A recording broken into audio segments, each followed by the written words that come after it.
नमस्कार दोस्तों, मैं हूं सतीश। आज हम केसारी लाल यादव जी के फिल्म के बारे में बात करने वाले हैं, डंस मूवीज के।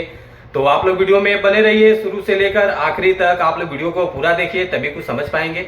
चलिए वीडियो को शुरू करते हैं। आज हम जिस फिल्म के बारे में आप लोगों से बात कर रहे हैं, फाइनली ये फिल्म रिलीज होने जा रहा है। वो आगे बात करेंगे किस चैनल से रिलीज होगा, पहले फिल्म के बारे में बात कर लेते हैं। फिल्म का नाम है डंस, जो कि हाल ही में सिनेमाघरों में ये फिल्म रिलीज किया गया है और उसके बाद इस फिल्म का रिस्पांस बहुत अच्छा खासा मिला था। और ये फिल्म बहुत धांसू होने वाला है। जो लोग अभी सिनेमा हॉल में नहीं जाकर देख पाए थे, अब वो लोग यूट्यूब चैनल के माध्यम से इस फिल्म को देख पाएंगे, जो कि बहुत काफ़ी अच्छी फिल्म है डंस। तो ये फिल्म रिलीज हो रहा है 18 अप्रैल को रिलीज हो रहा है।